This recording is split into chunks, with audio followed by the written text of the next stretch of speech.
রাতটা ছিল একেবারে নীরব। বাড়ির চারপাশে ঘন অন্ধকার, কেবল ঘরের কোণায় রাখা ছোট্ট টেবিল ল্যাম্পটা আলো দিচ্ছিল। অরণ্য বারান্দায় দাঁড়িয়েছিল, চোখে ক্লান্তির ছাপ। সারাদিনের কাজের পর শরীর আর মন দুটোই ক্লান্ত। তার মা সায়রা ঘরের ভেতরে বসে বই পড়ছিলেন। বয়স প্রায় 40 পেরিয়েছে, কিন্তু রূপ আর শরীরের গঠন দেখে কেউ তা বুঝতে পারত না। বিধবা হওয়ার পর থেকে একাই ছেলেকে বড় করেছেন, নিজের সমস্ত স্বপ্ন বিসর্জন দিয়ে। কিন্তু সাম্প্রতিক কিছুদিন ধরে অরণ্যর মনে একটা অদ্ভুত পরিবর্তন ঘটছিল। সে মায়ের পাশে বসলে একরকম অস্বস্তি বোধ করত, আবার দূরে গেলেও এক টান টান অনুভব করত। মায়ের স্নিগ্ধ চাহনি, মিষ্টি কণ্ঠ, সবকিছুই যেন তাকে কোথাও টেনে নিয়ে যাচ্ছিল। এমন এক জগতে যা সে নিজেও আগে চিনত না। এক রাতে মা হঠাৎ অসুস্থ হয়ে পড়লেন। জ্বর আর মাথাব্যথায় কাঁপছিলেন। অরণ্য তাকে বিছানায় শুইয়ে দিল। ঠান্ডা পানি এনে গা মুছিয়ে দিতে দিতে হঠাৎ মায়ের চোখের দিকে তাকিয়ে সে চমকে উঠল। মায়ের চোখে এক অদ্ভুত প্রশ্রয় আর নরমতা। সেই রাতেই সম্পর্কের সীমারেখা প্রথমবারের মতো টলকে ওঠে। নরম আলোয় অরণ্যর হাত মায়ের হাতের উপর রাখা ছিল অনেকক্ষণ, তারপরে সায়রা ধীরে ধীরে চোখ বন্ধ করে ফেলেন। অরণ্য জানত এই পথ স্বাভাবিক নয়। কিন্তু অচেনা এক আকর্ষণ, গোপন এক টান তাকে সেই অনুচিত দ্বারেই ঠেলে দিচ্ছিল। পরদিন সকালে সায়রা যখন ঘুম থেকে উঠলেন, চোখে মুখে ছিল ক্লান্তি, শরীরে ছিল দুর্বলতা। কিন্তু অরণ্যের দিকে তাকিয়ে হালকা এক মায়ামাখা হাসি দিলেন। অরণ্য ওরকম তাকিয়েছিল, কিন্তু সেই চোখে ছিল অপরাধবোধের একটা ছায়া। রাতটা কেমন কেটেছে তোমার? মায়ের মুখে ওই প্রশ্নে সে একটু চমকে উঠলেও সামলে নিয়ে বলল, ভালো, শুধু তোমার শরীর নিয়ে চিন্তা হচ্ছিল। সায়রা বুঝলেন অরণ্য কেবল অসুস্থতা নয়, আরও কিছু ভাবছে। মা আর ছেলের মাঝখানে যেন এক নীরব দূরত্ব গড়ে উঠেছে, কিন্তু আবার সেই দূরত্বেই লুকিয়েছিল এক অদ্ভুত টান। সেদিন রাতে ঘরে বৃষ্টি শুরু হয়। চারপাশে বজ্র, বিদ্যুৎ। সায়রার ঘরে জানালা খোলা ছিল। হঠাৎই বিদ্যুতের জোরে জানালা খুলে যায়, আর তার চাদরটা উড়ে যায় মেঝেতে।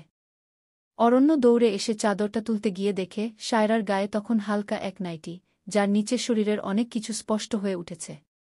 সে চোখ ফিরিয়ে নিতে চাইল, কিন্তু পারল না। সায়রা হাত বাড়িয়ে চাদরটা নিতে নিতে অরণ্যর চোখে তাকান। সেদিনের রাতের সেই এক মুহূর্ত, দুইজনের মাঝখানে একরকম বোবা ভাষায় অনেক কিছু বলা হয়ে গেল।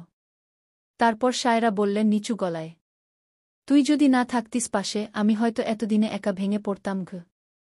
অরণ্য কিছু না বলে মায়ের দিকে এগিয়ে গেল। হাত রাখল ওর কাঁধে। সায়রা চোখ বন্ধ করলেন। সেই স্পর্শে ছিল যত্ন, ছিল সহানুভূতি, কিন্তু সেই সাথে ছিল চেপে রাখা আকাঙ্ক্ষার চোরা ঢেউ। ঘরটা একসময় নিঃশব্দ হয়ে গেল। জানালার বাইরে বৃষ্টি পড়ছিল। আর ঘরের ভেতরে সীমালঙ্ঘনের পধ্বনি। বৃষ্টির রাতটা অনেক কিছু বদলে দিয়েছিল।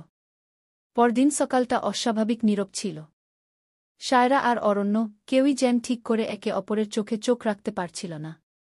সায়রা রান্নাঘরে কাজ করছিলেন, কিন্তু হাত কাঁপছিল। অরণ্য পাশের ঘর থেকে মায়ের দিকে তাকিয়েই থাকল। মাথার ভেতর যেন সারাক্ষণ কিছু একটা ঘুরছিল। সেই রাতে মায়ের চোখে কি ছিল? প্রশ্রয়? নাকি নীরব সম্মতি? দুপুরবেলা সায়রা দরজায় ধাক্কার শব্দ পেয়ে খুলে দেখলেন পাশের বাড়ির খালা এসেছে। কিছুক্ষণ গল্প করে চলে যাওয়ার সময় খালা মজা করে বলল, তোমার ছেলে তো এখন একেবারে পুরুষ হয়ে গেছে। চোখে মুখে কি যে একটা ভাব। তোমাদের মা-ছেলের সম্পর্কটা কেমন যেন গভীর হয়ে উঠেছে। সায়রা মুহূর্তেই থমকে যান। তার ভেতরে কেঁপে ওঠে কিছু একটা। খালার কথাগুলো যেন চাবুকের মতো লেগে যায়। রাতে খাওয়ার পর সায়রা ও অরণ্য দুইজনেই চুপচাপ। হঠাৎ সায়রা বললেন, তুই কিছু বলবি না আমাকে? অরণ্য ধীরে বলল, কি বলবো? যে কথা মুখে বলা যায় না, শুধু চোখে লেখা থাকে। সায়রা চোখ সরিয়ে নিলেন। তারপর খুব নিচু গলায় বললেন, আমরা যা করছি সেটা কি ঠিক? তোর বাবা যদি আজ থাকতেন। অরণ্য হঠাৎ বলল, তুমি আমার মা, এটা ঠিক। কিন্তু তুমি শুধু একজন মা নও। তুমি একজন নারীও। একজন মানুষ, যার ভালোবাসা দরকার, ছোঁয়া দরকার। আমি যদি সেটা বুঝতে পারি, সেটা কি অপরাধ? সায়রার চোখে পানি চলে এলো। এই প্রথম সে অনুভব করলেন ছেলেটা আর ছোট নেই। তার চোখে যে ভালোবাসা সে দেখছে তা নিষিদ্ধ হলেও তা ভীষণ বাস্তব। রাতের নির্জনে সেই রাতে কোনো কথা ছিল না। শুধু কিছু নরম স্পর্শ, কিছু চেপে রাখা দীর্ঘশ্বাস। আর সম্পর্কের গভীরে এক নিষিদ্ধ বন্ধনের জন্ম। কিন্তু তারা জানত না, এই সম্পর্কের ফল একদিন তাদের কাঁধে অনেক ভার চাপাবে। এক এমন সত্য যা বদলে দেবে পুরো জীবন। রাতটা ছিল ঘন নীরবতায় মোড়া। অরণ্য মায়ের ঘরের দরজায় দাঁড়িয়ে কিছুক্ষণ চুপচাপ ছিল, তারপর ধীরে ধীরে ভেতরে ঢুকে গেল।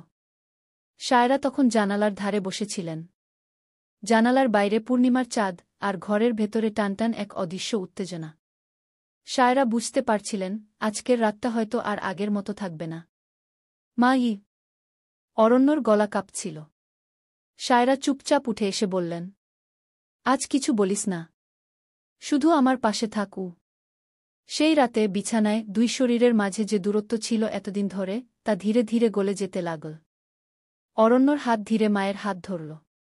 তার স্পর্শে ছিল সম্মান, কিন্তু ছিল টানও।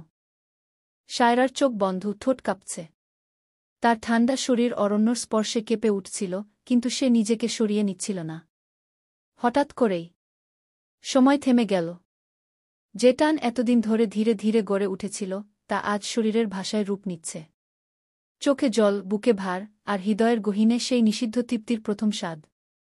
রাত শেষে সায়রা কিছু না বলে পাশ ফিরলেন। তার চোখের কোণে ছিল কান্না।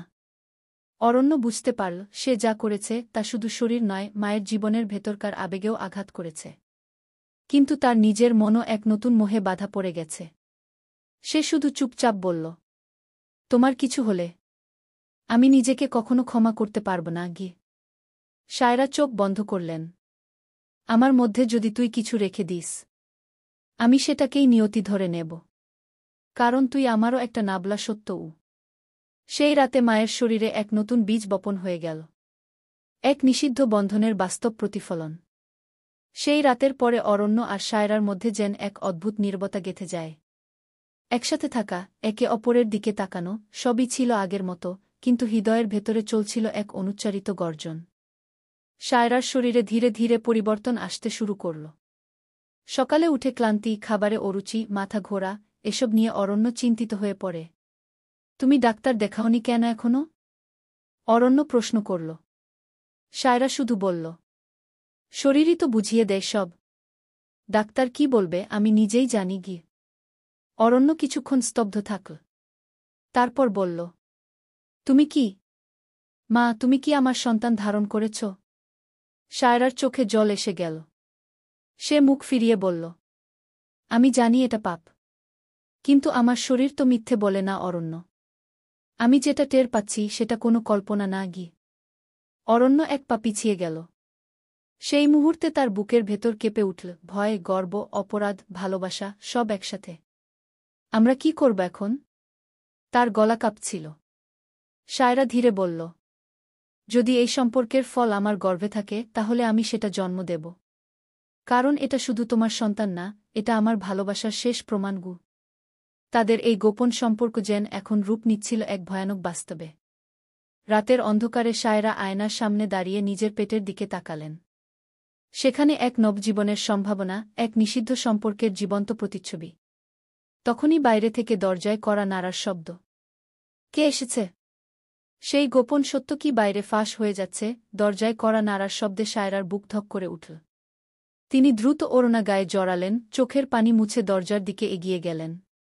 দরজা খুলতেই সামনে দাঁড়িয়ে ছিল অরণ্যের বড় খালামণি, বাবার দিকের এক ঘনিষ্ঠ আত্মীয়া। চোখে মুখে সন্দেহের ছায়া, ঠোঁটে চাপা হাসি। সায়রা, তোর চেহারা খুব ফ্যাকাশে লাগছে। ঠিক আছিস তো? হঠাৎ করে অনেক বদলে গেছিস মনে হয় গি। খালামণি বলে উঠলেন। সায়রা জোর করে হাসলেন। হ্যাঁ খালা, একটু শরীর খারাপ, তাই হয়তো মনে হচ্ছে গি। খালামণি বসতে চাইলেন। বসার সময় সায়রার পেটের দিকে এক ঝলক তাকালেন। তখনও পেটের আকৃতি খুব একটা বোঝা যাচ্ছিল না, কিন্তু তার চাহনিতে ছিল সন্দেহের ইঙ্গিত। সেদিন বিকেলে অরণ্য বাড়ি ফিরতেই সায়রা দরজা বন্ধ করে সবকিছু বলল।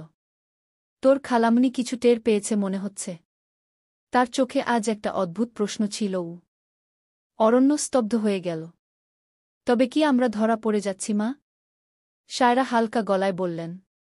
আমরা যে ভুল পথে হেঁটেছি সে পথে সবসময় আলো থাকে না। কিন্তু আমি এখন পেছনে ফিরতে পারব না। এই পেটের ভেতর যে সন্তান, সেটা এখন আমার অস্তিত্বের অংশও। অরণ্য মাকে শক্ত করে জড়িয়ে ধরল। আমি তোমার পাশে আছি মা। যে পথেই যাই একসাথেই যাব।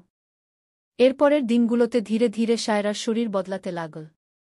ভেতরের সন্তান ধীরে ধীরে নিজের অস্তিত্ব জানাতে শুরু করল। পেটের খোলসে প্রতিদিন একটু একটু করে নতুন জীবনের নড়াচড়া টের পাওয়া যাচ্ছিল। কিন্তু সেই সাথে বাড়ছিল চারপাশের কৌতূহল। প্রতিবেশীদের চোখে সন্দেহ, কথায় ইঙ্গিত। সায়রা আর অরণ্য, তারা বুঝতে পারছিল এভাবে বেশিদিন লুকিয়ে থাকা সম্ভব নয়। একদিন অরণ্য স্কুল থেকে ফিরে এসে দেখল খালামণি, পাশের এক আন্টি আর দুজন অপরিচিত লোক বসে আছে ঘরে। সায়রা চুপ করে বসে আছেন। তারা সোজা প্রশ্ন করল, এই গর্ভে কার সন্তান? সায়রা, তুমি উত্তর দাও। সায়রা মাটির দিকে তাকিয়ে আছেন। অরণ্য দরজার পাশে দাঁড়িয়ে মায়ের দিকে তাকিয়ে বলল, মা, সত্য বলো। আমি তোমার পাশে আছি। ঘরের ভেতর নেমে এলো নিঃশব্দ ঝড়। ঘরে চারপাশে সবাই স্তব্ধ। খালামণির প্রশ্ন ঘুরে ঘুরে আঘাত করছিল সায়রার মাথায়। মেঝের দিকে চেয়ে থাকা মুখটি ধীরে ধীরে উপরে উঠল। সায়রার চোখে জল, কিন্তু এবার আর ভয়ের ছায়া নেই। হ্যাঁ, তিনি বললেন, এই সন্তান আমার গর্ভে এসেছে এক নিষিদ্ধ ভালোবাসা থেকে। সবাই স্তব্ধ। কেউ কেউ বিস্ময়ে চিৎকার করে উঠল। কিন্তু কার? সায়রা ধীরে ধীরে অরণ্যের দিকে তাকালেন। ওর, আমার ছেলের। পাশে দাঁড়িয়ে থাকা অরণ্য চোখ নামিয়ে রাখেনি। বুক টান করে দাঁড়িয়েছিল। হ্যাঁ, আমি আমার মায়ের গর্ভের সন্তান রেখে ফেলেছি। আমি তাকে শুধু মা নয়, একজন মানুষ হিসেবে ভালোবেসেছি। এটা যদি পাপ হয় তবে আমি সে পাপের দায় নিজে বইব। ঘরের শ্বাসরুদ্ধ নীরবতা। খালামণি চেয়ার থেকে উঠে দাঁড়ালেন, গলা কাঁপছিল। এটা ঘৃণার সম্পর্ক। সমাজ এটা মানে না। সায়রার চোখ দিয়ে টপটপ করে জল ঝরছিল। এই সমাজ যখন একা নারীর পাশে দাঁড়ায় না, তখন সেই নারী নিজের সন্তানকেই আশ্রয় বানায়। আমি ওকে বড় করেছি বুকের দুধে, আর এখন ওই আমার ভালোবাসার শেষ আশ্রয়। এক সময় প্রতিবেশীরা বাড়ি থেকে বেরিয়ে যায়। কিছু মানুষ মুখে ঘৃণা নিয়ে